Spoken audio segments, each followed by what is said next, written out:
খাগড়াছড়ি থেকে ঢাকা চট্টগ্রাম রুটে অবরোধ শিথিল, ১৪৪ ধারা অব্যাহত, দাঙ্গা বাঁধানোর ষড়যন্ত্র দেখছে আইএসপিআর।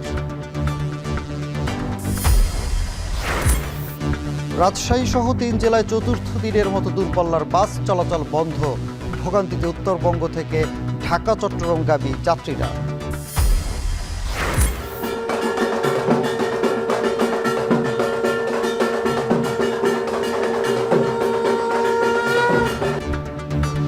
শারদীয় দুর্গোৎসবের সপ্তম একটি পুষ্পাঞ্জলি, মন্দিরের মণ্ডপে ভক্তদের ভিড়, আচার অনুষ্ঠানে জমজমাট আয়োজন। এবং সাতক্ষীরায় খুলনার উপকূলে মাছের ঘেরে সমন্বিত চাষাবাদ, আইলে তরমুজ সহ নানা সবজির বাম্পার ফলন, খুশি চাষিরা।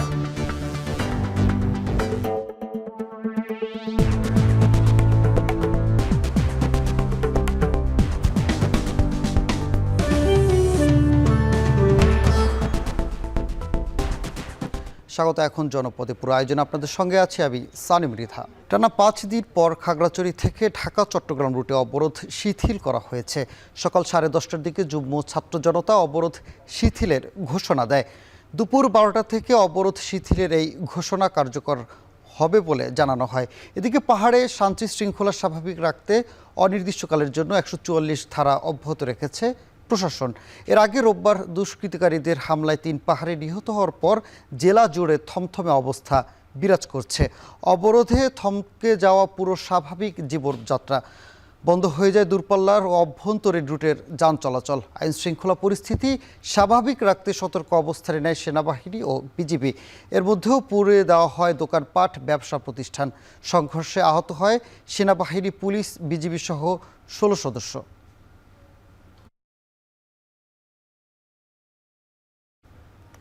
এদিকে খাগড়াছড়ির গুইমারার সৃষ্ট পরিস্থিতিতে পার্বত্য অঞ্চলের সকল জাতিগোষ্ঠী, রাজনৈতিক দলের নেতা ও জনগণকে সংযত আচরণের আহ্বান জানিয়েছে সেনাবাহিনী। আন্তঃবাহিনী জনসংযোগ পরিদপ্তর থেকে পাঠানো বিবৃতিতে এই আহ্বান জানানো হয়।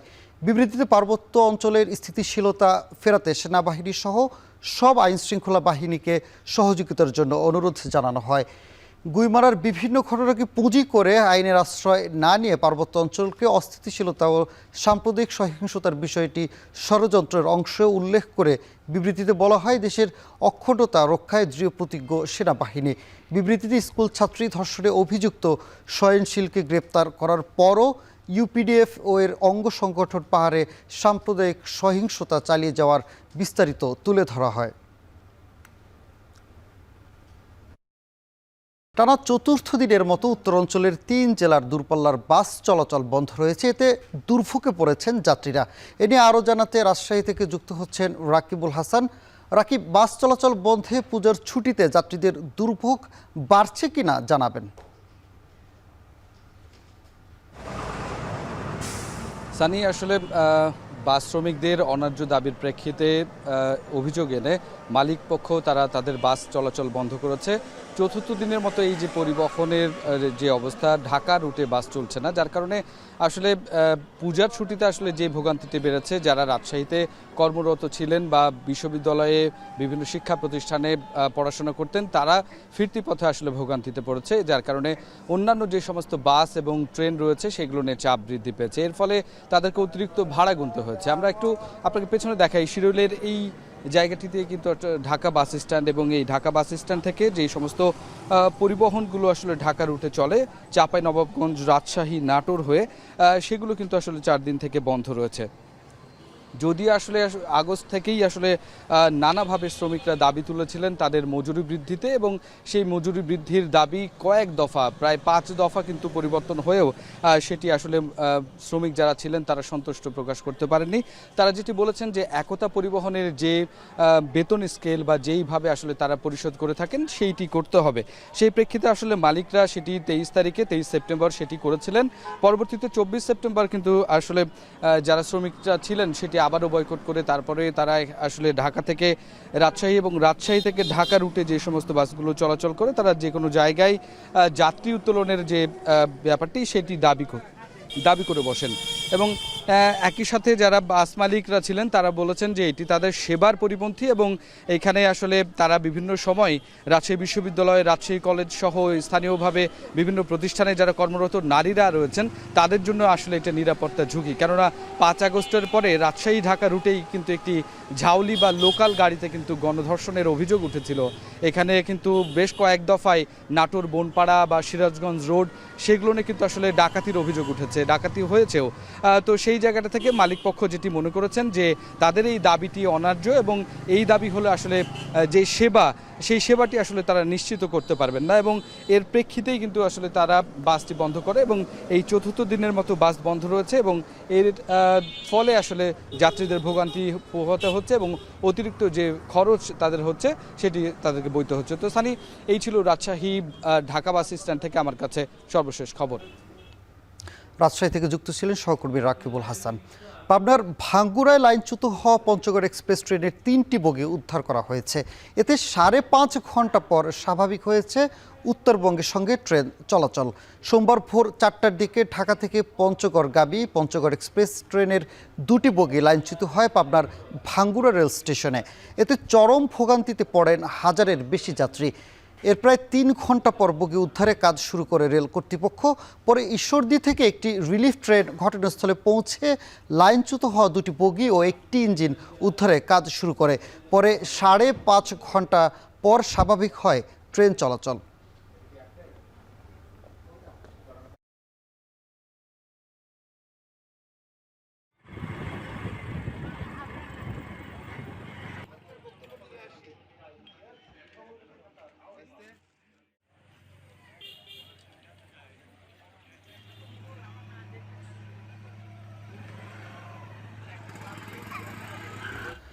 দুর্গাপূজায় মহাসপ্তমীর নানা আয়োজনে মন্দিরে মণ্ডপে ভিড় করছেন ভক্তরা। এ বিষয়ে আরও খবর জানতে ময়মনসিংহের নগরীর শিববাড়ি পূজা মণ্ডপ থেকে হারুনুর রশিদ এবং সিলেট নগরীর দড়িয়াপাড়া দুর্গা মণ্ডপ থেকে যুক্ত হচ্ছেন গোলজার আহমেদ। আমরা শুরুতেই ময়মনসিংহে সহকর্মী হারুনুর রশিদ সাথে যুক্ত হচ্ছি। হারুন, মহাসপ্তমীর কী কী আচার অনুষ্ঠান শুরু হয়েছে এবং ভক্তরা ভিড় করেছেন কেমন জানাবেন?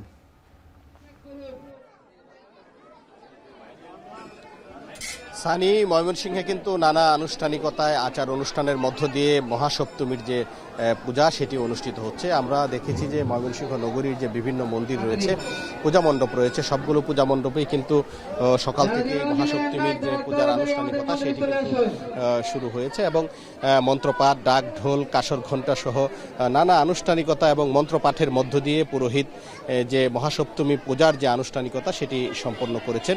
এবং আমরা দেখেছি যে শিববাড়ি মন্দিরে আমরা সকাল থেকে আছি এবং এখানে কিছুক্ষণ আগেই যে সপ্তমী পূজার যে মূল আনুষ্ঠানিকতা বা মূল অনুষ্ঠান অঞ্জলি সেটি কিন্তু সম্পন্ন হয়েছে। পূজার পর আমরা দেখতে পেয়েছি যে এখানে পুরোহিত মন্ত্রপাঠের মাধ্যমে যে অঞ্জলি সেটি সম্পন্ন করেছেন এবং ভক্ত পুণ্যার্থীরা যারা এই পূজা মণ্ডপে এসেছেন তারা কিন্তু এখানে এসে তারা যে অঞ্জলি, তাদের যে কাঙ্ক্ষিত অঞ্জলি সেটি কিন্তু প্রদান করেছেন। এবং এখন আমরা দেখতে পাচ্ছি যে এখানে দ্বিতীয় দফায় আরেকবার অঞ্জলির প্রস্তুতি চলছে। অর্থাৎ প্রথম দফায় যারা অঞ্জলি দিতে পারেননি, যে সমস্ত ভক্ত পুণ্যার্থীরা, তারা কিন্তু এবার এসেছেন, আবার অঞ্জলি প্রদান করবেন। এবং এই মন্দিরে আমরা দেখতে পাচ্ছি যে সকাল থেকেই এই মহাসপ্তমীর পূজা, দেবী দর্শন এবং পূজার আনুষ্ঠানিকতা উপভোগ এবং অঞ্জলি প্রদানের জন্য কিন্তু বিভিন্ন এলাকা থেকে যারা সনাতন ধর্মাবলম্বী রয়েছেন তারা কিন্তু এই মন্দির প্রাঙ্গণে এসেছেন এবং এসে তারা যে পূজার আনুষ্ঠানিকতা সেটি উপভোগ করছেন। এই শিববাড়ি মন্দির শুধু নয়, ময়মনসিংহ নগরীর যে অন্যান্য মন্দির রয়েছে, বিশেষ করে সিটি কর্পোরেশন এলাকায় 88টি পূজা মণ্ডপ রয়েছে এবং জেলায় 781টি পূজা মণ্ডপ রয়েছে। সবগুলো পূজা মণ্ডপেই কিন্তু মহাসপ্তমীর যে আনুষ্ঠানিকতা সেটি চলছে এবং সব জায়গায় কিন্তু এই যে পূজার পরে যে অঞ্জলি, সেই অঞ্জলি কিন্তু প্রদান করছেন যারা পুণ্যার্থী এসেছেন। তো এখানে অঞ্জলি দ্বিতীয় পর্যায়ের যে অঞ্জলি সেটি কিন্তু প্রস্তুতি নেওয়া হয়েছে এবং যারা এখানে যিনি পুরোহিত আছেন তিনি যেটি বলেছেন যে যতক্ষণ পর্যন্ত ভক্ত পুণ্যার্থীরা আসবেন ততক্ষণ পর্যন্তই কিন্তু এই অঞ্জলি ধাপে ধাপে অঞ্জলি দেয়া হবে। এবং এখানে আমরা যেটি দেখতে পাচ্ছি যে অঞ্জলির পর কিন্তু ভক্তদের মাঝে প্রসাদ বিতরণ করা হবে এবং যারা এখানে এসেছেন তারা কিন্তু বেশ হাসি খুশি এবং উৎসবমুখর পরিবেশে মহাসপ্তমীর যে আনুষ্ঠানিকতা সেটি কিন্তু পালন করছেন। আমরা যদি একটু জানিয়ে রাখি যে এবছর কিন্তু অন্যান্য বারের চেয়ে বেশ জাঁকজমকভাবেই ময়মনসিংহে শারদীয় দুর্গোৎসবের যে শারদীয় দুর্গোৎসব সেটি কিন্তু উদযাপিত হচ্ছে। আমরা দেখেছি যে এবার প্রতিটি পূজা মণ্ডপেই কিন্তু নান্দনিকভাবে সাজানো হয়েছে এবং বর্ণিল আলোকসজ্জা করা হয়েছে, যেটি সন্ধ্যার পর কিন্তু একটি অপরূপ রূপ ধারণ করে এবং পূজা যেন নির্বিঘ্নে সুষ্ঠু সুন্দর এবং শান্তিপূর্ণভাবে সম্পন্ন হয় সে ব্যাপারে কিন্তু প্রশাসন এবং আইনশৃঙ্খলা বাহিনীর পক্ষ থেকে ব্যাপক প্রস্তুতি গ্রহণ করা হয়েছে। আমরা দেখছি যে প্রত্যেকটি মণ্ডপেই কিন্তু স্থায়ী পুলিশ সদস্যরা মোতায়েন রয়েছে, আনসার সদস্য মোতায়েন রয়েছে, এছাড়া পুলিশ, র্যাব, বিজিবি এবং সেনাবাহিনীর সদস্যরা কিন্তু স্ট্রাইকিং ফোর্স হিসেবে বিভিন্ন এলাকায় টহল দিচ্ছেন। অর্থাৎ শান্তিপূর্ণভাবে পূজা উদযাপনের জন্য যে প্রস্তুতি দরকার সব প্রস্তুতি কিন্তু প্রশাসনের রয়েছে। তো এই ছিল আমার কাছে সর্বশেষ। এ নিয়ে আরও জানতে আমরা যুক্ত হচ্ছি সিলেটে, সেখানে আছেন সহকর্মী গুলজার আহমেদ। গুলজার, আমরা দেখতে পাচ্ছি মণ্ডপে পুণ্যার্থীরা ব্যাপকভাবে ভিড় করেছেন। আজকে সপ্তমী নিয়ে তাদের কী কী আয়োজন থাকছে জানাবেন। দেখুন, দুর্গাপূজার যে মহাসপ্তমীর যে উৎসবের রং সেটি আসলে সিলেটের প্রতিটি মণ্ডপেই ছড়িয়ে পড়েছে। অর্থাৎ সনাতন ধর্মাবলম্বীর যে সকল ভক্ত অনুরাগী আছেন তারা কিন্তু ইতিমধ্যে মণ্ডপে মণ্ডপে এসে উপস্থিত হয়েছেন।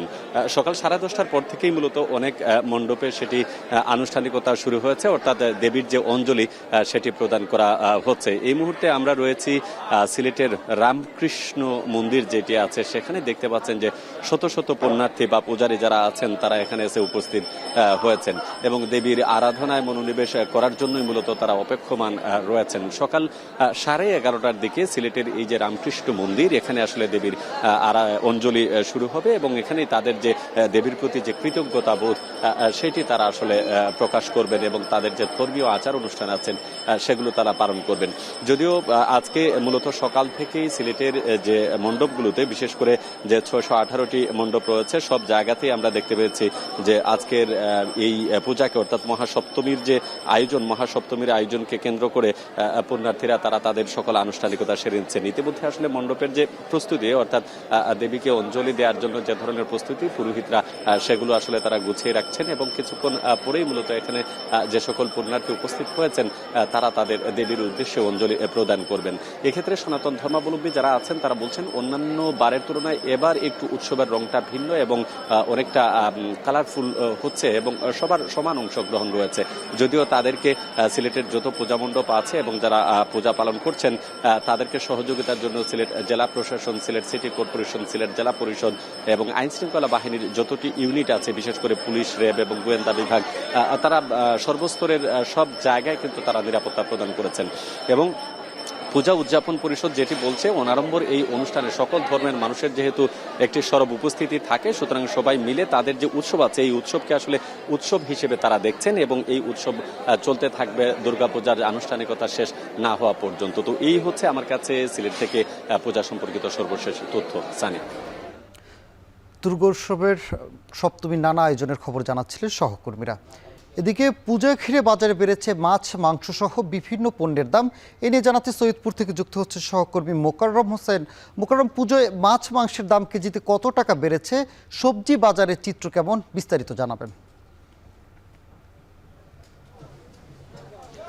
সানি, উত্তরবঙ্গের যেই সবজি বাজারগুলো আছে সেখানে কিন্তু মৌসুমে যে সবজিগুলো আছে সেই সবজিগুলোর দাম খুব একটা বেশি বাড়েনি, স্থিতিশীলই বলা যায়। বেড়েছে মাছ এবং মাংসের দাম এবং সেই বাড়তি দরের হিসেবে যদি বলি তাহলে সবার উপরে রয়েছে ইলিশ। ইলিশ প্রতি কেজি বড়টাতেই বেড়েছে 500 থেকে 600 টাকা পর্যন্ত এবং ছোট যে ইলিশ আছে সেখানে প্রায় 1 থেকে 150 টাকা পর্যন্ত বেড়েছে। এছাড়া বাজার পরিস্থিতি স্বাভাবিকই বলছেন ক্রেতারা। শারদীয় দুর্গোৎসবের আজকে মহাসপ্তমীর আগে গতকালকে এবং তার আগের দিন বাজারে একটু ক্রেতা সমাগম ছিল। আজকে সেই তুলনায় ক্রেতা সমাগম খানিকটা কম। বিক্রেতারা বলছেন যে যত পূজার আনুষ্ঠানিকতা বাড়বে তত আসলে এই দিকের প্রস্তুতি মানুষের কমবে, যার ফলশ্রুতিতে তারা বলছেন যে যেটি পূজা উপলক্ষে বিক্রি হওয়ার কথা সেটি তাদের ইতিমধ্যেই গত 2 দিন আগেই বিক্রি হয়ে গিয়েছে। যদি আজকের বাজার দর জানিয়ে রাখি তাহলে বলতে হয় যে আজকে গরুর মাংস বিক্রি হচ্ছে 660 থেকে 680 টাকা কেজি দরে, সোনালী মুরগি বিক্রি হচ্ছে 260 টাকায়, লেয়ার বিক্রি হচ্ছে 300 টাকায়, ব্রয়লার 160 টাকায়, এবং ছাগলের মধ্যে খাসির মাংস বিক্রি হচ্ছে 900 টাকায় এবং সাধারণ ছাগল যেটি আছে সেটি 800 টাকায়। ডিম প্রতি ডজন বিক্রি হচ্ছে সৈয়দপুরে 130 টাকায়। এবং মাছের বাজার দর আগেই বলছিলাম যে ছোট ইলিশ আজকে বিক্রি হচ্ছে প্রতি কেজি 600 টাকা এবং বড় ইলিশ বিক্রি হচ্ছে মানভেদে 2200 থেকে 2500 টাকা পর্যন্ত। বড় রুইটি বিক্রি হচ্ছে 320 টাকায় এবং ছোট রুই বিক্রি হচ্ছে 260 থেকে 270 টাকায়। সানি, আরেকটি বিষয়, আপনি সবজির বাজার পরিস্থিতি জানতে চেয়েছেন। শীতের অতি আগাম সবজি বাজারে না ওঠা পর্যন্ত সবজির বাজার দর গত 20-15 দিন আগে যেটি বাড়তি ছিল সেই বাড়তি অবস্থায় স্থিতিশীল রয়েছে। এই সবজির মধ্যে সব থেকে বেশি দরে বিক্রি হচ্ছে আসলে টমেটো, সেটি বিক্রি হচ্ছে আজকে 140 থেকে 160 টাকা পর্যন্ত। এছাড়া আলুর দাম খানিকটা কমেছে, আলু বিক্রি হচ্ছে 16 টাকায়, করলা বিক্রি হচ্ছে 70 টাকা কেজি দরে, ঢেঁড়স প্রতি কেজি বিক্রি হচ্ছে 60 টাকায়, কাকরোল বিক্রি হচ্ছে 60 টাকায়, পটল 50 টাকায়, বেগুনের প্রতি কেজি আজকে 60 টাকা, পেঁপে মানভেদে 20 থেকে 25 টাকা, গাজর বিক্রি হচ্ছে 120 টাকায়, শসা বিক্রি হচ্ছে 50 টাকায়, কচু বিক্রি হচ্ছে 35 টাকায়, লাউ বিক্রি হচ্ছে মানভেদে 35 থেকে 40 টাকায় এবং মূলা বিক্রি হচ্ছে 50 টাকা কেজি দরে। এছাড়া চিচিঙ্গা বিক্রি হচ্ছে 40 টাকায়। বিক্রেতারা বলছেন যে গ্রীষ্মকালীন সবজির যে সমারোহ সেটি খানিকটা কমে গিয়েছে, যার ফলে গ্রীষ্মের সবজিগুলোর পরিস্থিতি আসলে খানিকটা স্থিতিশীল রয়েছে এবং শীতের অতি আগাম সবজি বাজারে না আসা পর্যন্ত আসলে এই দরদাম যেটি আছে সেটি এরকমই থাকবে। শীতের আগাম সবজি আসলে বাজার পরিস্থিতি আরও খানিকটা কমবে বলে বিক্রেতারা বলছেন। স্থানীয় ছিল উত্তরের সবজি এবং মাছ মাংসের বাজারের সবশেষ খবর। সৈয়দপুর থেকে নিত্যপণ্যের দরদাম জানাচ্ছিলেন সহকর্মী মোকাররম হোসেন। পুজো উপলক্ষে উৎসবের নগরীতে পরিণত হয়েছে কক্সবাজার। পর্যটকদের উপস্থিতি বেড়েছে সৈকত কেন্দ্রিক নানা ব্যবসা বাণিজ্য। এ বিষয়ে জানাতে সৈকত থেকে যুক্ত হচ্ছেন সহকর্মী মন্তোষ বিতজ্ঞ। মন্তোষ, পুজোর ছুটি ঘিরে কক্সবাজারের পর্যটকদের সমাগম কেমন দেখছেন জানাবেন।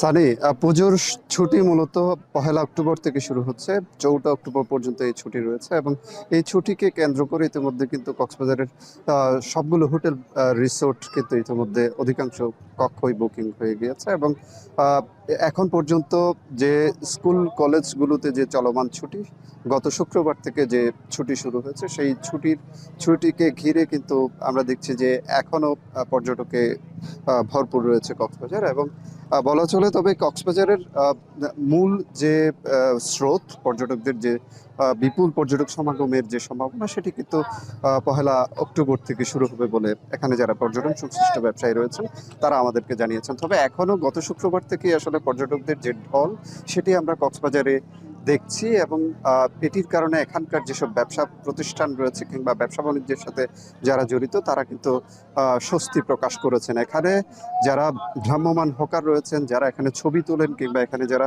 ছাতা চেয়ার ব্যবসার সাথে জড়িত কিংবা এখানে যেসব রেস্টুরেন্ট রয়েছে, হোটেল রয়েছে, রিসোর্ট রয়েছে, সবখানেই কিন্তু একটা চাঙা ভাব আসলে তৈরি হয়েছে গত শুক্রবার থেকে। যদিও 1 অক্টোবর থেকে যেহেতু এটি পারবে, এই কারণে হোটেল মালিকদের পক্ষ থেকে যেমন প্রস্তুতি আছে পর্যটকদের বরণ করে নেওয়ার, একই ধরনের প্রস্তুতি আছে এখানকার যারা স্থানীয় প্রশাসন রয়েছে, ট্যুরিস্ট পুলিশ কিংবা জেলা প্রশাসনের কথা যদি বলি, তারাও কিন্তু ব্যাপক প্রস্তুতি নিয়েছেন। বিশেষ করে পূজার ছুটিকে কেন্দ্র করে তারা 3 স্তরের নিরাপত্তা ব্যবস্থা হাতে নিয়েছেন বলে ট্যুরিস্ট পুলিশের সদস্যরা আমাদের জানিয়েছেন। এবং আমরা আজকের যে চিত্র, এই মুহূর্তে আছে সুগন্ধা পয়েন্টে। এখন যেহেতু ভাটা চলছে, সৈকতের বিস্তৃতি কিছুটা বেড়েছে এবং সৈকত জুড়ে আসলে মানুষের উপস্থিতি আমরা দেখছি এবং সৈকত ছাড়াও এখানে অন্যান্য যে পর্যটন স্পটগুলো রয়েছে, বিশেষ করে মহেশখালী দ্বীপের যে আদিনাথ মন্দির সেখানে কিংবা কক্সবাজার টেকনাফ মেরিন ড্রাইভ সড়কের যে দর্শনীয় স্থানগুলো সেখানেও লোকজনের বিচরণ রয়েছে। এর পাশাপাশি কক্সবাজার শহরের নিকটবর্তী যে রামু উপজেলা সেখানের বৌদ্ধবিহারগুলো কিংবা এখানে কক্সবাজার শহরের যে বৌদ্ধবিহার সেখানেও লোকজনের বিচরণ আমরা দেখছি এবং পর্যটন নির্ভর যেসব ব্যবসা প্রতিষ্ঠান, যেহেতু এখানে শুটকির বিশাল সমাহার রয়েছে, শুটকিকে কেন্দ্র করে একটা বড় ধরনের বাণিজ্য হয় পর্যটকদের মাধ্যমে এবং এখানে মিয়ানমার থেকে আসা কিছু পণ্যেরও কিন্তু এখানে বেচা কেনা হয় নিয়মিত। এই ধরনের পণ্যের ব্যবসার সাথে যারা জড়িত, পর্যটন নির্ভর পণ্যের সাথে ব্যবসার সাথে যারা জড়িত, তাদের মাঝেও কিন্তু স্বস্তি রয়েছে এবং আগামী 1 অক্টোবর থেকে 4 অক্টোবর পর্যন্ত বিপুল পর্যটক সমাগম হবে, সেই আশায় কিন্তু পর্যটকরা এখানে, ব্যবসায়ীরা এখানে মুখিয়ে রয়েছেন। সানি, এ ছিল কক্সবাজার সৈকত থেকে আমার কাছে সবশেষ। কক্সবাজার থেকে যুক্ত ছিলেন সহকর্মী মন্তোষ বিতজ্ঞ। 3 যুগ পর হতে যাচ্ছে চট্টগ্রাম বিশ্ববিদ্যালয়ের ছাত্র সংসদ নির্বাচন। পাহাড় বেষ্টিত এই ক্যাম্পাসে নেই নিরাপত্তা বেষ্টনী। এতে গ্রামবাসী সহ বহিরাগতদের অবাধ যাতায়াতে চাকসু নির্বাচনের নিরাপত্তা নিয়ে শঙ্কায় প্রার্থী ও শিক্ষার্থীরা। তারা বলছেন বিশ্ববিদ্যালয়ের নিরাপত্তা দপ্তর থাকলেও ঢাল নেই, তলোয়ার নেই অবস্থা। তাই নির্বাচন নির্বিঘ্ন করতে সেনা মোতায়েনের দাবি। শোয়েব রহমানের প্রতিবেদনে বিস্তারিত। স্থানীয় গ্রামবাসীর সঙ্গে চট্টগ্রাম বিশ্ববিদ্যালয়ের শিক্ষার্থীদের ব্যাপক সংঘর্ষের ঘটনা ঘটে। এই সংঘর্ষের ব্যাপকতা এবং হতাহতের সংখ্যা মিলিয়ে এমন পরিস্থিতি ৬০ বছর বয়সী চট্টগ্রাম বিশ্ববিদ্যালয়ের ইতিহাসে প্রথম। সামনে আরও একটি বড় আয়োজন চট্টগ্রাম বিশ্ববিদ্যালয়ে। প্রায় ৩৬ বছর পর ১২ অক্টোবর অনুষ্ঠিত হতে যাচ্ছে চাকসু নির্বাচন। পাহাড় বেষ্টিত এ বিশ্ববিদ্যালয়ের বহু জায়গায় নেই সীমানা প্রাচীর, অনেক প্রবেশপথও অরক্ষিত। বিশ্ববিদ্যালয়ে নিরাপত্তা দপ্তর নামে একটি স্বতন্ত্র দপ্তর থাকলেও শিক্ষার্থীরা এটিকে বলছেন ঠুঁটো জগন্নাথ। এমন অবস্থায় চাকসু নির্বাচনে নিরাপত্তা নিয়ে উদ্বেগ শিক্ষার্থীদের। বিশ্ববিদ্যালয় ক্যাম্পাসে সবচেয়ে বড় অনাকাঙ্ক্ষিত ঘটনা ঘটে গেছে এই প্রশাসনের অধীনে। তো এই প্রশাসন এই জায়গা থেকে আমরা এখনো শঙ্কিত, আসলে প্রশাসন কতটুকু তার নিরাপত্তাটা নিশ্চিত করতে পারবে। এখানে আমাদের যে ক্যাম্পাসে যে নিরাপত্তা রক্ষী আছে, পাশাপাশি প্রশাসন যদি মনে করে এখানে পুলিশ বাহিনী থাকতে পারে, কিন্তু আসলে একটা ছাত্র সংসদ নির্বাচন, সেই ছাত্র সংসদ নির্বাচনে মানে যতটুকু নিরাপত্তা দরকার ততটুকুই যাতে থাকে সেটা আমরা চাই। এরই মধ্যে নিরাপত্তা ইস্যুতে স্বরাষ্ট্র উপদেষ্টার সঙ্গে বৈঠক করেছে চট্টগ্রাম বিশ্ববিদ্যালয় প্রশাসন। বৈঠক হয়েছে আইনশৃঙ্খলা বাহিনী এবং গুরুত্বপূর্ণ দপ্তরগুলোর সঙ্গেও। স্বরাষ্ট্র উপদেষ্টার আলোচনার সূত্র ধরেই সাজানো হবে নিরাপত্তা পরিকল্পনা। বাহিরের কেউ যেন নির্বাচনকে ইনফ্লুয়েন্স করতে না পারে, কোনো দল মত গোষ্ঠীর, সেই জায়গা থেকে আমরা বদ্ধপরিকর। আমাদের ডিফারেন্ট লেয়ারে আমরা সেই কাজগুলো করব। আমরা হল সহ ক্যাম্পাসের বিভিন্ন জায়গায় এ ধরনের কোনো জটলা তৈরি করা বা কোনো ধরনের বহিরাগতরা এসে এখানে ক্যাম্পাস পরিবেশ বিনষ্ট করাকে আমরা সবচেয়ে বেশি প্রায়োরিটি দিয়ে সেটিকে বন্ধ করার জন্য আমরা সিদ্ধান্ত নিই। চাকসু নির্বাচনে ভোটাধিকার প্রয়োগ করবেন ২৭,৫০০-এর বেশি শিক্ষার্থী। ভোটের আগে প্রচারণায় চলবে কথার লড়াই। তাই প্রচারণার সময় থেকেই সার্বিক নিরাপত্তা ও ক্যাম্পাসে বহিরাগতদের প্রবেশ নিয়ন্ত্রণে কার্যকর উদ্যোগ নেওয়ার দাবি শিক্ষার্থীদের। এখানে ভোটাররা ঘুরে বেড়াচ্ছে, এরপরে প্রার্থীরা ঘুরছে, তারা বিভিন্ন জনের কাছে যাচ্ছে। আমার মনে হয় যদি সকলেই মনে করে যে একটা নিরাপদ ক্যাম্পাস দরকার, এজন্য পুলিশ প্রশাসন, আইন শৃঙ্খলা বাহিনী, এরপরে বিশ্ববিদ্যালয়ের নিজস্ব প্রশাসন এবং তাদের যে নিরাপত্তা কর্মী রয়েছে সবার মাধ্যমে একটা নিশ্চিদ্র নিরাপত্তা এটা নিশ্চিত করতে হবে। নির্বাচনের যে পরিস্থিতি তৈরি হবে সেই পরিস্থিতি বিশ্ববিদ্যালয়ে একসঙ্গে ৩০,০০০ স্টুডেন্ট সেদিন ক্যাম্পাসে থাকবেন। সুতরাং নিরাপত্তার জন্য আমি মনে করি বাইরের থেকে ফোর্স নিয়ে আসাই ভালো। চাকসু নির্বাচনের দিন নিরাপত্তার স্বার্থে ঝুঁকিপূর্ণ ও অরক্ষিত অংশ বন্ধ করে দেওয়ার কথা জানিয়েছেন নির্বাচন কমিশন। এছাড়াও ওই দিন শিক্ষার্থীদের সার্বক্ষণিক পরিচয়পত্র সাথে রাখার নির্দেশনাও দেওয়া হয়েছে। নির্বাচন কমিশনের ইস্যুকৃত পাস ও স্টিকার ছাড়া ক্যাম্পাসে প্রবেশ করতে পারবে না কোনো যানবাহন। শোয়েব রহমান, এখন, চট্টগ্রাম।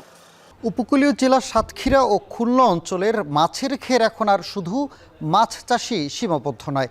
ঘেরের আইলে তরমুজ আর নানা সবজি ফলিয়ে বাড়তি আয় করছেন চাষিরা। এতে বর্ষা মৌসুমেও পতিত থাকছে না জমি। আগে যেসব জমি বছরের পর বছর অনাবাদি পড়ে থাকতো, সেই জমি এখন রূপ নিচ্ছে সোনার খনিতে। ঘেরের আইলে সবজির উৎপাদন বাড়াতে কৃষকদের নতুন প্রযুক্তি দিয়ে সহযোগিতা করছে বাংলাদেশ পরমাণু কৃষি গবেষণা ইনস্টিটিউট, সাতক্ষীরা উপকেন্দ্র ও কৃষি গবেষণা কাউন্সিল। আহসান রাজীবের প্রতিবেদনে বিস্তারিত। খুলনার ডুমুরিয়া উপজেলার বাবুল বুনিয়া গ্রাম একসময় লবণাক্ততার কারণে পতিত পড়ে থাকত এই গ্রামের কয়েক হাজার বিঘা জমি। এখন সেই জমিতেই একসঙ্গে মাছের ঘের আর আইলে সবজি চাষ করে বদলে যাচ্ছে চাষিদের ভাগ্য। ঘেরের ভেতরে চলছে মাছ চাষ, আর পাড় জুড়ে মাচা দিয়ে ঝুলছে তরমুজ, লাউ, উচ্ছে, মিষ্টি কুমড়া আর শশার মতো নানা সবজি। বাংলাদেশ পরমাণু কৃষি গবেষণা ইনস্টিটিউটের একটি প্রকল্পের মাধ্যমে প্রথমবার এই সমন্বিত পদ্ধতিতে এসেছে সাফল্য। শুধু বাবুল বুনিয়া নয়, খুলনার ডুমুরিয়া, পাইকগাছা, সাতক্ষীরা সদর, দেভাটা, তালা আর কলারোয়া উপজেলার বিস্তীর্ণ ঘেরেও এখন এই পদ্ধতিতে চাষ হচ্ছে সবজি। একই জমি থেকে মাছের পাশাপাশি ফসল ফলিয়ে দ্বিগুণ আয় করছেন কৃষকেরা। এই যে সিম আছে, বরবটি আছে, লাউ আছে, তারপরে মিষ্টি কুমড়া আছে, এরকম বিভিন্ন জিনিস আমরা সারা এই কীটনাশক না দিয়েই লাভবান হচ্ছি। মাছ আছে, তরমুজ চাষ করতেছি, এরপরে কদু চাষ করব, মিষ্টি কদু। ট্রেনিং করার পরে স্যারদের হলো যাইয়ে পরামর্শ মানে আমাকে সার, কেঁচো সার, জৈব সার এই সমস্ত দেওয়ার কারণে অনেক আমরা লাভবান করতে পারিছি এবছর। স্থানীয়ভাবে উৎপাদিত এসব ফসল বাজারে আসায় চাষিরা যেমন লাভবান হচ্ছেন, তেমনি তৈরি হচ্ছে নতুন কর্মসংস্থানও। এতে কাজের সুযোগ বেড়েছে প্রান্তিক মানুষের। ঘেরের থেকে আমরা উৎপাদন করিয়ে তুলিয়ে মানে ঢাকা, খুলনা, বরিশাল এই সমস্ত জায়গায় আমরা সাপ্লাই দেই। এটা ঘেরের ভেড়িতে এটা একটা বাড়তি একটা ফসল, এটা আমাদের বিরাট একটা আশা ভরসা থাকে এই ফসলটা নিয়ে। কৃষি গবেষকরা বলছেন, জলবায়ু পরিবর্তনের কারণে চাষাবাদে এসেছে বড় পরিবর্তন। কৃষকদের টেকসই কৃষি প্রযুক্তি শেখানো গেলে উৎপাদন বাড়বে, নিশ্চিত হবে খাদ্য নিরাপত্তা। কিভাবে নিরাপদ সবজি উৎপাদন করা যায়, যে কীটনাশক মুক্ত এবং জৈব বলয়নাশক এবং জৈব সার ব্যবহার করে, সেটাই আমরা কৃষকদেরকে এখানে করতে সক্ষম হয়েছি। তরমুজের চাষ হচ্ছে এবং তার কৃষক তার নিজের পরিবারেও তারা খাওয়ার সুযোগ তৈরি হচ্ছে। তাহলে একদিকে আমার খাদ্য নিরাপত্তা নিশ্চিত হচ্ছে, অন্যদিকে আমাদের পুষ্টি নিরাপত্তা নিশ্চিত হচ্ছে। ঘেরে মাছ, আইলে সবজি, ফল চাষ, এই সমন্বিত কৃষি পদ্ধতিতে বদলে যাচ্ছে উপকূলের কৃষকের জীবনযাত্রা। এই উদ্যোগ শুধু কৃষকের আয় বাড়াবে না, বরং দক্ষিণ পশ্চিমাঞ্চলের খাদ্য নিরাপত্তা ও অর্থনীতিকে দেবে নতুন গতি। আহসান রাজীব, এখন সাতক্ষীরা। জামালপুরে আমন ও আগাম শীতের সবজি চাষে বেড়েছে সারের চাহিদা। তবে সরকার নির্ধারিত দামের চেয়ে প্রতি বস্তায় 5 থেকে 600 টাকা বেশি দামে সার কিনতে হচ্ছে কৃষকদের। এতে ফসলের ন্যায্য দাম না পাওয়ার শঙ্কায় তারা। ডিলাররা বাড়তি দাম নেওয়ার অভিযোগ অস্বীকার করলেও কৃষি বিভাগ জানিয়েছে মাঠ পর্যায়ে তদারকি চলছে। জুয়েল রানার তথ্যচিত্রে বিস্তারিত। জামালপুরের সদর উপজেলার লক্ষ্মীরচর ইউনিয়নের কৃষক সজিম আলী চলতি মৌসুমে 3 বিঘা জমিতে আগাম শীতের সবজি চাষে নেমেছেন তিনি। তবে সারের বাড়তি দামে বড় ধাক্কা লাগছে লাভের অংশে। যখন কিনবার যায় সমস্ত জিনিস মহঙ্গা, এই মহঙ্গা কারণে আমরা চাষিগিরি তেমন করা হইতাছে না। চলতি বছর বন্যা না হওয়ায় জেলায় এগিয়ে আছে আমন আবাদ ও সবজির চাষ। চরাঞ্চলের বিস্তীর্ণ জমিতে এখন গাছের পরিচর্যায় ব্যস্ত কৃষকরা। তবে সরকার নির্ধারিত মূল্যের চেয়ে বেশি দামে কিনতে হচ্ছে সার। প্রতিটা দোকানদারে কইতাছে সার পাওয়া যাচ্ছে না, আরো 2 দিন গেলে সার আরো পাওয়া যাবে না। এইভাবে সার বাড়াইতে বাড়াইতে খালি সারের দাম বৃদ্ধি করতে আছে। আর মনে করেন এই অবস্থায় আমি কৃষক মারার তো বেশি হয়ে গেছে। এইভাবে যদি সারের দাম ধাপে ধাপে বাইরে যা, আমাদের মতো কৃষক বাঁচবে না। এই সারের যে সিন্ডিকেটটা, দোকানদারেরা বেশি সিন্ডিকেট থেকে বেশি দাম নিতে আছে কৃষকের থেকে।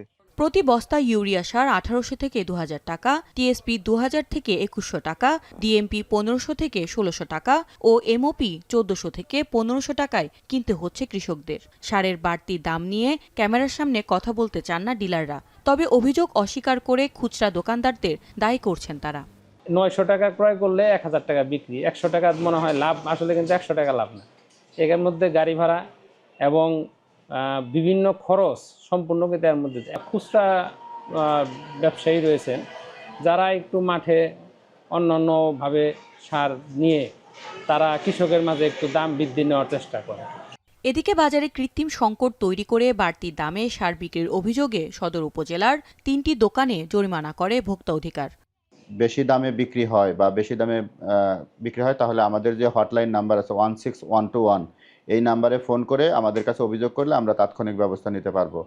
এটা আমাদের কৃষকদের ভাইদের বলা আছে এবং দোকানদার ভাই যারা বেশি দামে কিনতে বাধ্য হচ্ছেন তাদেরকেও বলা আছে। জামালপুরে ইউরিয়া সারের চাহিদা রয়েছে 11,213 টন, বিক্রি হয়েছে 9,315.9 টন। ডিলার পর্যায়ে মজুত রয়েছে 2,148 টন সার। তবে আগামী মাসে বরাদ্দ আরও বাড়বে বলে জানায় কৃষি বিভাগ। জেলা কৃষি বিভাগের দাবি সারের পর্যাপ্ত মজুত রয়েছে, তবে কোনো অভিযোগ এলে ব্যবস্থা নেওয়া হবে বলেও জানান এই কর্মকর্তা। কৃষি অফিসার এবং মাঠ পর্যায়ে উপসহকারী কৃষি অফিসার তাদের মনিটরিং এবং তাদের প্রেজেন্সেই এই সারটা বিক্রি হচ্ছে। এখানে আমাদের বিধি মোতাবেক বিক্রয় করার কথা, যদিও কোথাও কোনো এই ধরনের বিচ্ছিন্ন কোনো থাকে, আমরা তৎক্ষণাৎ ব্যবস্থা নিচ্ছি। চাহিদা বাড়লেও ন্যায্য দামে সার না পাওয়ায় ক্ষতিগ্রস্ত হচ্ছেন প্রান্তিক চাষিরা। বাজার তদারকিতে সরকারের কঠোর পদক্ষেপের প্রত্যাশা তাদের। এখন জামালপুর।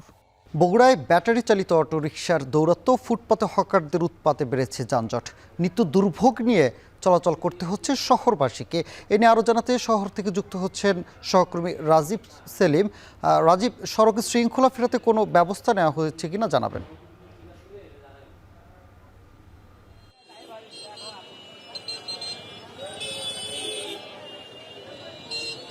সানি, বগুড়াবাসী আসলে যানজটের ভোগান্তি যেভাবে সহ্য করে আসছে দীর্ঘদিন ধরে, তারা এখন এসে দীর্ঘদিন দাবি জানানোর পর আসলে তারা এখন মেনেই নিয়েছেন যে এটি তাদের নিত্যদিনের সঙ্গী, আর এটি তাদের এখন অনেকটাই অভ্যাসে পরিণত হয়েছে। দীর্ঘদিন ধরে বগুড়া শহরের যানজটের এই চিত্রই দেখা যাচ্ছে এবং বিভিন্নভাবে প্রশাসন বিভিন্নভাবে চেষ্টা করেছে এই ভোগান্তিগুলো নিরসনের, কিন্তু তাদের বিভিন্ন সময় বিভিন্ন যে কার্যক্রম হাতে নিয়েছে সেগুলো আসলে কোনোটিই ফলপ্রসূ হয়নি।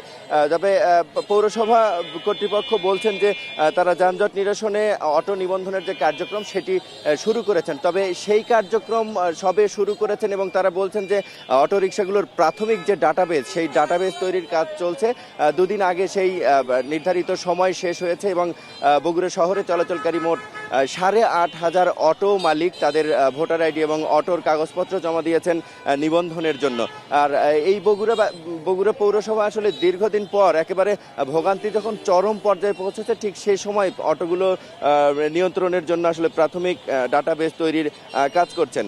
আর বগুড়া আসলে জ্যামের কারণ হচ্ছে রাস্তাগুলো খুবই সরু, আর 10 লাখ মানুষের বসবাস আসলে বগুড়ার এই পৌরসভায়, আর সেখানে অটো চলাচল করে সব মিলিয়ে প্রায় 15 থেকে 20 হাজার। আর এই রাস্তার ধারণ ক্ষমতার চেয়ে কয়েকগুণ বেশি হওয়ার কারণে আসলে এই যানজটের ভোগান্তি পোহাতে হচ্ছে বগুড়াবাসীর। আর অপরিকল্পিত একটি শহর হওয়ার কারণে আসলে মাস্টার প্ল্যান না থাকার কারণে আসলে যানজটের ভোগান্তি পোহাতে হচ্ছে বগুড়াবাসীকে। আমি একটু জানিয়ে রাখি যে বড়গোলা যে ব্যাংকিং এরিয়া রয়েছে, মানে বিভিন্ন রকমের ব্যাংক, বেশ কয়েকটি ব্যাংক রয়েছে, সেই জায়গাগুলোতে যে ভবনগুলো, বাণিজ্যিক যে ভবনগুলো রয়েছে সেই ভবনগুলোতে কিন্তু পার্কিং করা হয়নি, পার্কিংয়ের সুবিধা রাখা হয়নি, যে কারণে সাধারণ মানুষ ব্যাংকিং কার্যক্রম করতে এসেও কিন্তু সড়কে তাদের মোটর সাইকেল রেখে কিন্তু ঘন্টার পর ঘন্টা ব্যাংকের কাজ করছেন, আর সে সময়ই যানজটের ভোগান্তি হচ্ছে।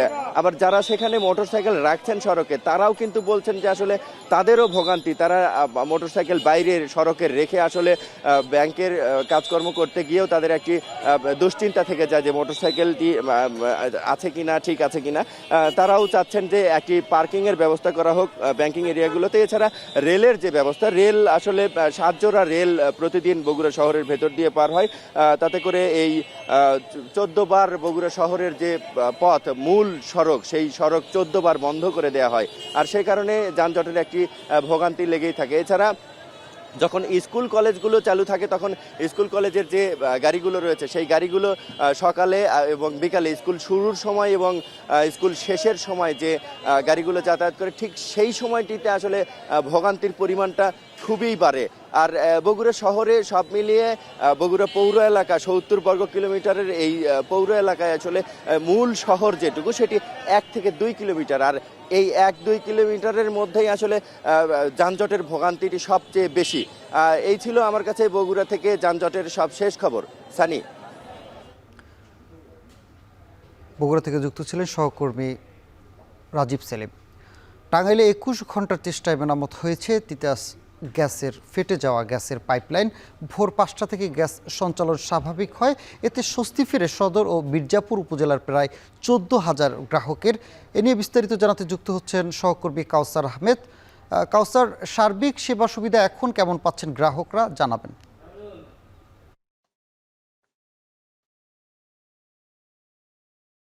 তো এই যে আমার পেছনেই এই অংশে ফেটে গিয়েছিল গতকাল সকাল 8:30টার দিকে। পরবর্তীতে এখানে এই উপরে বিদ্যুতের খুঁটি থাকার পরে প্রায় নাগরপুর, টাঙ্গাইল সদর এবং দেলদুয়ার উপজেলার প্রায় 3 লাখ বিদ্যুতের গ্রাহক, সেটা হচ্ছে পল্লী বিদ্যুতের গ্রাহক প্রায় 2 লাখ, তারা বিদ্যুৎ বিচ্ছিন্ন ছিল। পরবর্তীতে গেল সন্ধ্যার দিকে সেই বিদ্যুৎ স্বাভাবিক হলেও মাঝরাতের থেকে তিতাস গ্যাস কর্তৃপক্ষ তারা কাজ শুরু করে। তারা জানিয়েছেন যে রাত 3টা পর্যন্ত তারা কাজ করার পর আজ ভোর রাতে 5টার দিকে টাঙ্গাইল সদর সহ মির্জাপুরের যে গ্যাস সরবরাহ লাইন সেটি স্বাভাবিক হয়েছে। এতে করে 14,000 গ্রাহকের যে ভোগান্তি ছিল, এছাড়াও ফিলিং স্টেশনের যে ভোগান্তি ছিল সেটি স্বাভাবিক হয়েছে বলে আমরা জানতে পেরেছি। তবে এর আগে গতকাল সকাল থেকে আমরা দেখেছি যে মানুষের কি দুর্বিষহ জীবনযাপন করতে হয়েছে। এর কারণ ছিল যে ভ্যাপসা গরমে যাদের বাসায় বিদ্যুৎ ছিল না, যাদের বাসায় গ্যাস ছিল না, তাদের খুব কষ্ট হয়েছে। অনেকেই রাত এবং দুপুরেও অনেকে রান্না করতে পারেন না বলে আমরা জানতে পেরেছি। আর এই পল্লী বিদ্যুতের লাইন বন্ধ থাকার কারণে যেটি হয়েছিল সেটি হচ্ছে টাঙ্গাইল দেলদুয়ার এবং মিড নাগরপুরে অন্তত 30টির অধিক যে নেটওয়ার্ক, মোবাইল নেটওয়ার্কের যে টাওয়ার সেটিও বন্ধ ছিল। পরবর্তীতে রাতে যখন এই বিদ্যুতের লাইন সরবরাহ হয় তারপর থেকে বিদ্যুৎ এবং নেটওয়ার্ক টাওয়ার সবই স্বাভাবিক হয়েছে। তবে আজ ভোর থেকে এই গ্যাসের লাইন স্বাভাবিক হওয়ার পর থেকেই মানুষের যে ভোগান্তি ছিল, যে দুর্ভোগ ছিল, সেটি স্বাভাবিক হয়েছে। আমার সাথে কয়েকজন গ্যাস কর্মকর্তার সাথে কথা হয়েছে। একজন টাঙ্গাইল সদরের, একজন গাজীপুরের চন্দ্র। তারা জানিয়েছেন যে তারা মানুষকে স্বস্তি দেওয়ার জন্য তারা আপ্রাণ চেষ্টা করেছেন, যে কারণে তারা রাত জেগে তারা এখানে মানুষের জন্য কাজ করেছেন, সেটি স্বাভাবিক হয়েছে। আর এর আগে আমরা দেখেছি যে গেল সকাল থেকে গত রাত পর্যন্ত এই পেছনেই কিন্তু ভূতভূত আকারে গ্যাস বের হচ্ছিল। এতে করে এখান থেকে অনেক গ্যাস, বিশেষ করে এই প্রাকৃতিক সম্পদ যে গ্যাস অপচয় হয়েছে সেটিও কিন্তু আমরা লক্ষ্য করেছি। আর গতকাল সকালে যখন এখানে গ্যাসের পাইপটি বিকট শব্দে ফেটে যায়, সাথে সাথে এখানে আগুনের সূত্রপাত হয়েছিল। এই অঞ্চলে ধাও ধাও করে আগুন জ্বলে উঠেছিল। পরবর্তীতে এই আগুনের তাপে কিন্তু যে উপরে যে বিদ্যুতের খুঁটি, সেই বিদ্যুতের খুঁটিতে স্পার্ক করার পর থেকে বিদ্যুৎ সংযোগ বিচ্ছিন্ন ছিল। পরবর্তীতে স্থানীয়দের তথ্য দেওয়ার পর থেকে ফায়ার সার্ভিসের লোকজন এসে আগুন নিয়ন্ত্রণে আনে। এখন বিদ্যুৎ এবং গ্যাস সবই স্বাভাবিক রয়েছে। তো এই ছিল আমার কাছে গ্যাস সরবরাহের সবশেষ তথ্য। টাঙ্গাইল থেকে যুক্ত ছিলেন সহকর্মী কাউসার আহমেদ।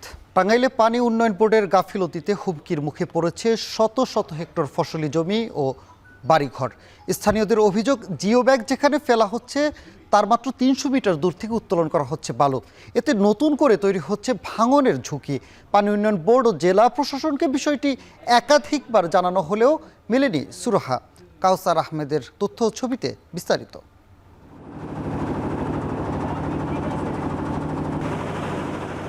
গেল বর্ষা মৌসুমে টাঙ্গাইলের যমুনা ও ধলেশ্বর নদীতে শুরু হয় ভাঙন। বিলীন হয় বসতভিটা, ফসলি জমি, সড়ক ও ব্যবসা প্রতিষ্ঠান। হুমকির মুখে পড়ে শত শত ঘরবাড়ি। পরে ভাঙন রোধে যমুনা ও ধলেশ্বর নদীর বাম তীরে 510 মিটার এলাকা জুড়ে শুরু হয় জিও টিউব ও জিও ব্যাগ ডাম্পিং। তবে ভাঙন রোধে যে জিও ব্যাগ ফেলা হচ্ছে তার 300 মিটার দূর থেকে করা হচ্ছে বালু উত্তোলন, যাতে নদীর উভয় পাশে তৈরি হয়েছে ভাঙন আতঙ্ক। স্থানীয়দের অভিযোগ, পানি উন্নয়ন বোর্ডের যোগসাজশে চলছে বালু উত্তোলন কার্যক্রম। মাটি কাটতেছে, আমরা না করতে মাটি আপনারা কাটেন না, মাটিটা ফাঁকের দিকে আনেন, এটা কাটতে তা মানতেছে না। অনেক সুবিধা ওখানে যে ওই এভেলে উল্টা খালি এভেলে দিতেছে দিয়া টেহাটি না চলে গেলি তারা চলে গেল। এই জায়গাটা না ভালো ছিল, পরিষ্কার জায়গা ছিল, আমরা বাস করে রেখেছি। এই জায়গাটা মালিক এইটা 5টা ডেজার বসাইছে, বসাই সেই বছর গাথা করে দিল। তো তার যত পয়সা নিয়ে পয়সা আঙুর ভেঙে তুলে দিল। তবে বালু তোলার বিষয় নিয়ে দায়সারা বক্তব্য দিচ্ছেন ঠিকাদার প্রতিষ্ঠানের কর্মকর্তারা। আর পানি উন্নয়ন বোর্ডের নির্বাহী প্রকৌশলী ঠিকাদারের বিরুদ্ধে ব্যবস্থা নেওয়া তো দূরের কথা, উল্টো ঠিকাদারের পক্ষেই সাফাই গাইছেন। লোকাল স্ট্যান্ডেই বস্তা ডাম্পিং করা ধরা আর কি এভাবে। এখন লোকাল স্ট্যান্ড হলো লোকালি যেখানে স্ট্যান্ড পাওয়া যায়, এখন ওইটা তো ওইখানে ছাড়া বালি ছাড়া তো করতে বালি আনবে এরা, বালি ছাড়া তো আর ওই কাজ করা যাবে না।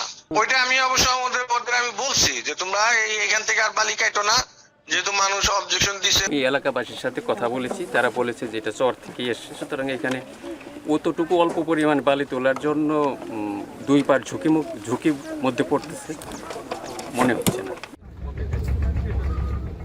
জেলা প্রশাসক বলছেন, ভাঙন রোধে তাৎক্ষণিক ব্যবস্থা গ্রহণ করা হয়েছে। তবে বালু উত্তোলনের বিষয়ে পানি উন্নয়ন বোর্ডের উপরেই দায় দিচ্ছে জেলা প্রশাসক।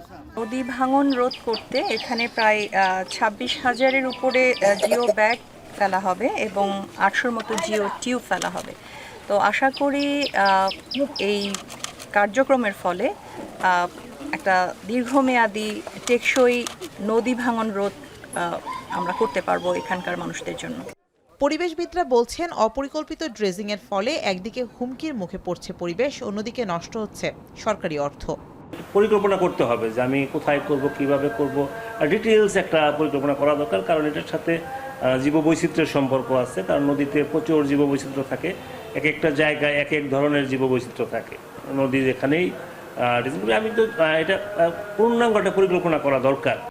যমুনা ও ধলেশ্বর নদীর বাম তীর রক্ষায় বরাদ্দ দেয়া হয় ৯৮,৭১,০০০ টাকা। স্থানীয়রা বলছেন সঠিক তদারকি আর পানি উন্নয়ন বোর্ডের গাফিলতিতে নষ্ট হচ্ছে সরকারের অর্থ। এখন টাঙ্গাইল। দলীয় কার্যালয় বানানোর কথা বলে পাবনায় প্রাথমিক বিদ্যালয়ের ভেতরে জোরপূর্বক ৩তলা বাড়ি নির্মাণের অভিযোগ উঠেছে স্থানীয় আওয়ামী লীগ নেতার বিরুদ্ধে। ভবনটি স্কুলের মাঝখানে হওয়ায় ব্যাহত হচ্ছে শিক্ষার সুষ্ঠু পরিবেশ।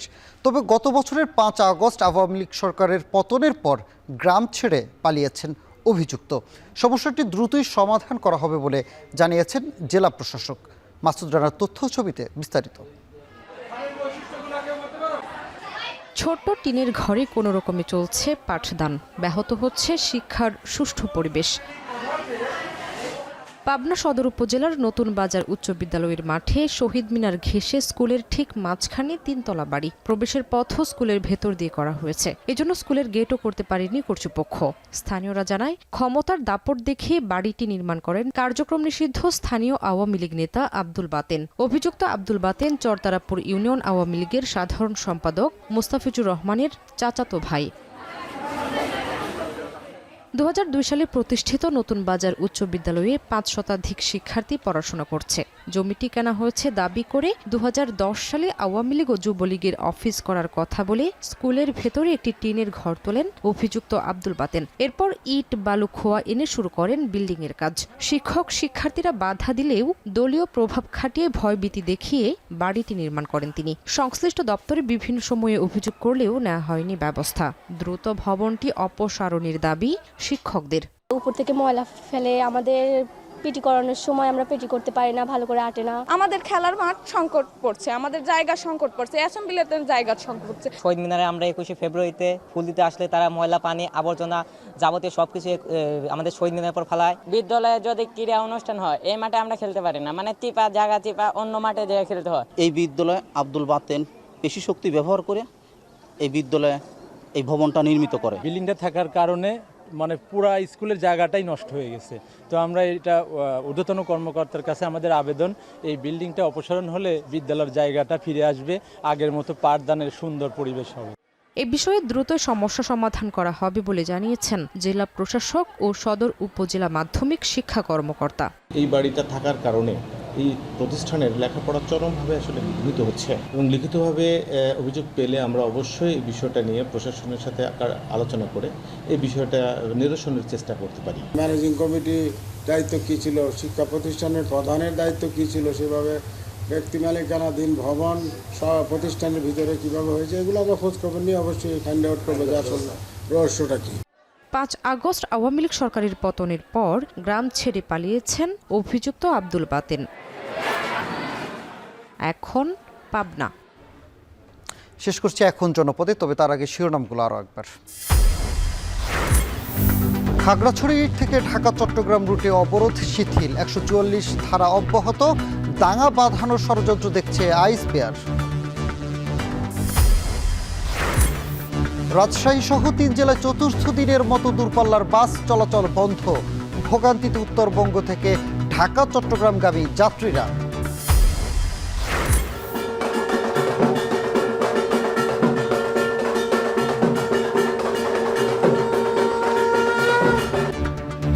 শারদীয় দুর্গোৎসবের সপ্তমীতে পুষ্পাঞ্জলি মন্দিরে মণ্ডপে ভক্তদের ভিড়, আচার অনুষ্ঠানে জমজমাট আয়োজন।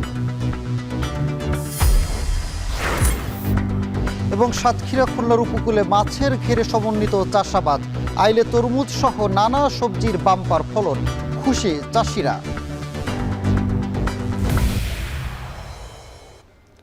এই ছিল এখন জনপদে। এখন টেলিভিশন ওয়েবসাইটে দেখতে ভিজিট করুন www.ekhon.tv, ফেসবুকে দেখতে ভিজিট করুন facebook.com/tv.ekhon এবং ইউটিউবে দেখতে ভিজিট করুন youtube.com/c/ekhon tv।